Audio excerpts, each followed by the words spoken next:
বইটা কিনবেন, কিনে এই যে 2টা পাতা আছে শরীফ শরীফা, ছিঁড়বেন,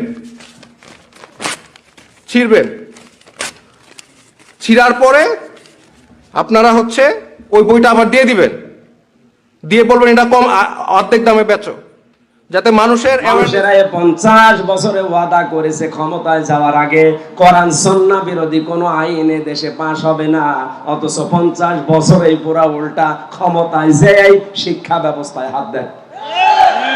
ক্ষমতা পেয়ে শিক্ষা ব্যবস্থা আসমানি শিক্ষা তুলে দেওয়ার এই চরিত্র ছিল ফেরাউনের। আসতে বলেন, আজ যদি আসমানি শিক্ষা তুলে দিয়ে মানুষের তৈরি করা কোন শিক্ষা সিলেবাসে ঢোকানো হয়, বুঝবেন এটা ফেরাউনের কর্মসূচি। কিন্তু আমাদেরকে সাবধান হওয়া লাগবে এই জায়গায়। এই কারণে ক্লাস 7 পর্যন্ত, এর আগে ঠিক আছে, 7-এ যেটা দেওয়া হয়েছে আমি নাম নাই নিলাম, অন্তত 1 থেকে 7 পর্যন্ত যাবার আগে আমাদের ছেলে মেয়েদেরকে এমন ভাবে তৈরি করা লাগবে, ওখানে যে পড়ুক সিলেবাস, কিন্তু বিশ্বাস যেন না করে। এদের মগজটা এইভাবে তৈরি করা দরকার আছে না নেই? এখন যদি বলেন না আরো কিছু দেরি আছে, অলস হয়ে থাকেন। একটা গল্প পড়েছিলাম 2 অলসে। এক গাছতলায় কুল বড়ই পড়ে একেবারে ভিড় পড়ে আছে। পুলিশ যাচ্ছিল পাশ দিয়ে, এক অলস ডাক দিয়ে বলে, ভাই পুলিশ এদিকে আসেন। কেন? কুল বড়ই পড়ে আছে, আমি আজ সারাদিন প্রায় বসে আছি কিন্তু খেতে পারছি না, আপনি আমারে তুলে দেন। পাশের এক অলসটাকে পুলিশ বলছে, তুমি একটু তুলে দিতে পারো না?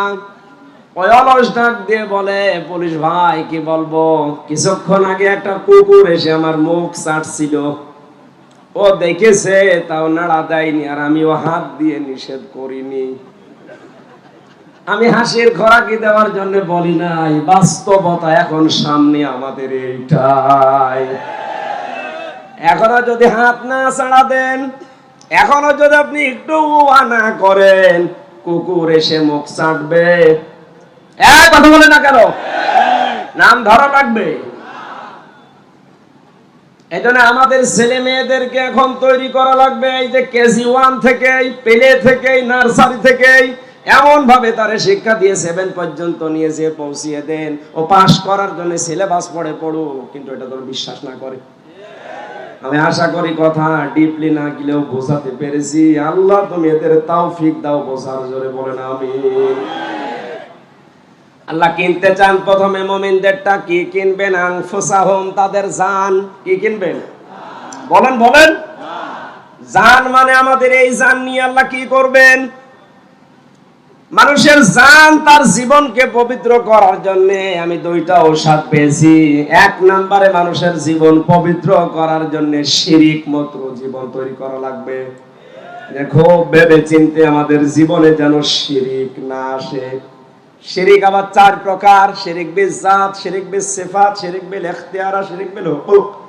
এই 4 প্রকার আবার ভাগ করলে হয় 72 প্রকার। এই সূক্ষ্ম বিষয়গুলো আপনি কোরআন হাদিস পড়ে মিলিয়ে বাস্তবে সেট করবেন, যে কোনো পরিস্থিতিতে শিরিক যেন জীবনে না আসে।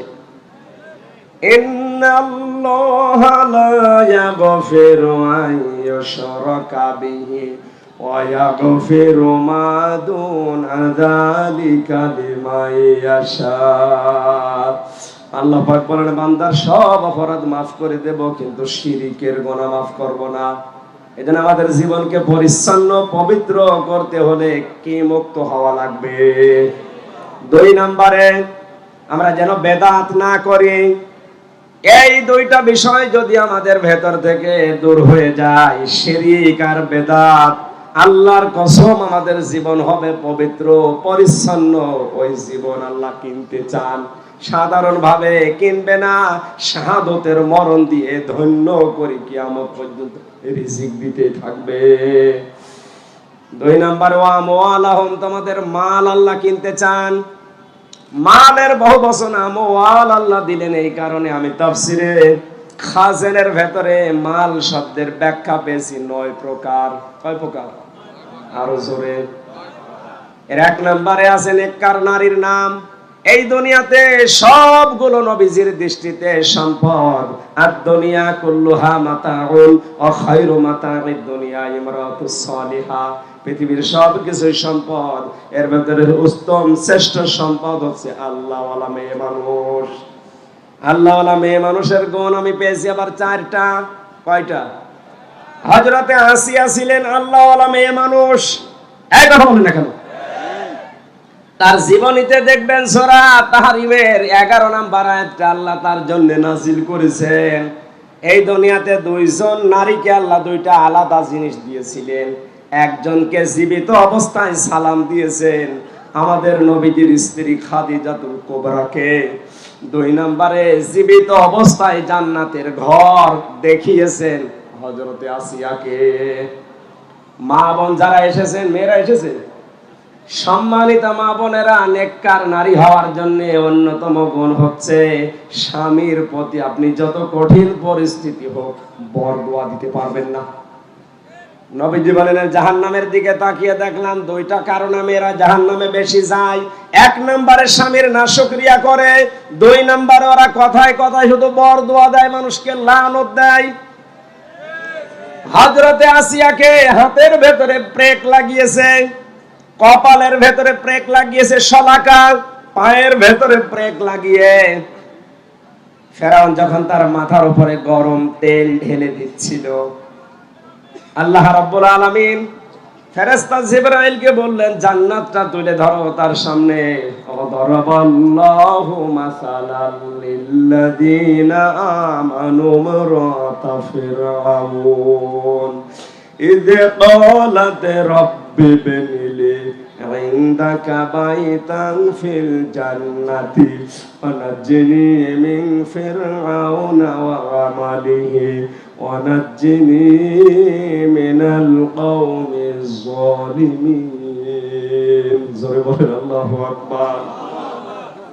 আল্লাহ ঈমানদারদের জন্য দৃষ্টান্ত দিলেন ফেরাউনের স্ত্রী আসিয়াকে। হযরতে আসিয়া ডাক দিয়ে বলে রব্বুল আলামিন, এই কঠিন পরিস্থিতিতে তুমি আমার সামনে জান্নাত তুলে ধরেছো জীবিত অবস্থায়। আমি তোমার কাছে এই কঠিন পরিস্থিতিতে দোয়া করছি, তুমি আমাকে জান্নাতের ভেতরে একটা ঘর বানিয়ে দাও যেখানে বসে বসে তোমাকে দেখা যায়। আপনি চিন্তা করেন এত কঠিন পরিস্থিতি, হাতে পায়ে কপালে ব্রেক, মাথার উপরে গরম তেল ঢালা হচ্ছে। তিনি স্বামীর জন্য ওই মুহূর্তেও বরদোয়া দেননি। তিনি বলেছিলেন নাজ্জিনি মিন ফিরআউনা, তুমি আমাকে ফেরাউনের কবল থেকে বাঁচাও, ওয়ানাজ্জিনি মিনাল কওমিজ যালিমিন, এই জালেম সম্প্রদায় থেকে, ফেরাউন যাদেরকে দিয়ে আমার উপর অত্যাচার চালায় তাদের জুলুম থেকে তুমি আমাকে বাঁচাও, কিন্তু তুমি রাগ করে আমার স্বামী ফেরাউনের উপরে গজব দিও না। বাংলার মেয়েরা, এত কঠিন শাস্তি দেওয়ার পরেও যিনি স্বামীর উপরে বরদোয়া দেননি, তিনি বলেছিলেন আল্লাহ তুমি আমাকে বাঁচাও, কিন্তু আমার স্বামীকে তুমি গজব দিয়ে ধ্বংস করো না। এ কি ভালো স্বামী? কথা বলেন। এ পৃথিবীতে ফেরাউনের মতো স্বামী কারো হয়েছে কিনা আমি জানি না, কিয়ামত পর্যন্ত মনে হয় হবেও না। এত বড় ভয়ঙ্কর স্বামী শাস্তি অবস্থায় যদি বরদোয়া না দেয়, আপনার একটা সাবান কম হলে আপনি বরদোয়া দেন, গালি দেন, আপনি মানুষ, আপনি আবার নেককার দাবি করছেন। 2 নম্বর, যাদের চরিত্র মহিলাদের জন্য আদর্শ বলা হয়েছে, 6 জন কথা আমি লিখেছিলাম এখানে। তার 6 নম্বরে হযরতে ফাতিমাতুজ জোহরা। ফাতিমাকে আল্লাহ 2টা কারণে জান্নাতের নেত্রী বানিয়েছেন। 1 নম্বরে তার সারাটা জীবনে তিনি পর্দা লঙ্ঘন করেননি। 2 নম্বরে তিনি যতদিন বেঁচে ছিলেন স্বামীর মনে দুঃখ দেননি। একবার একটু দুঃখ পেয়েছিল, সঙ্গে সঙ্গে তিনি পরিবর্তন করে নিয়েছেন নিজেকে। তার পেছনে কারণ ছিল, তার বাবা হযরতে মুহাম্মদ রাসূলুল্লাহ ডাক দিয়ে বললেন, মা ফাতেমা তুমি আর যাই করো না কেন, আমার জামাই আলী যদি তোমার উপরে বৈধ কাজে নারাজ থাকে, আমি তোমার বাবা নবী হয়ে বলছি তোমার জানাজায় আমি যাব না। আজ বাংলার বাবারা যদি মেয়েদেরকে এভাবে একটু শাসন করে দিত, হাজার হাজার পরিবার ভাঙ্গা থেকে বেঁচে যেত। বাবারা আরো সাহস দেয়, কিছু হলে তুই চলে আসবি, তোর অন্য জায়গায় বিয়ে দেব। এক মেয়ে বিয়ে দিবা কয় জায়গায়? মানের যে 9টা ব্যাখ্যা আমার গলায়, বাস্তবতার দিকে তাকিয়ে আমি যেতে পারছি না। প্রথমে ফ্যানটা দিয়ে আমার অবস্থা খারাপ করি, যেমনি শরীর চলছে না। আচ্ছা, এটা বন্ধ করতে বলবো, আমারও মনে ছিল না। আমি মালগুলোর পুরা ব্যাখ্যা, মাল মানে কি উল্টা পাল্টা দিকে নিয়ে যাবেন না। হ্যাঁ, মাল মানে সম্পদ, এটা আবার 9 প্রকার। প্রথমে 1 প্রকার মালের নাম নবীজি জানিয়েছেন, দুনিয়ার সবই মাল, সবই সম্পদ। উত্তম সম্পদ নেককার মহিলা। নেককার মহিলা কোনোদিন স্বামীকে বরদোয়া দেয় না। স্বামী যে কাজে খুশি থাকে, জায়েজ হলে ওই কাজে ওই মহিলা খুশি থাকে। স্বামীর সম্পদ এবং সন্তানকে ইসলামের পথে চালানোর জন্য চেষ্টা করে, আর স্বামীকে খুশি রাখার জন্য নিজের সর্বোচ্চ বিলিয়ে দেয়। আল্লাহ যেন মেয়েদেরকে ফাতেমার মতো হওয়ার তৌফিক দেন, আমিন।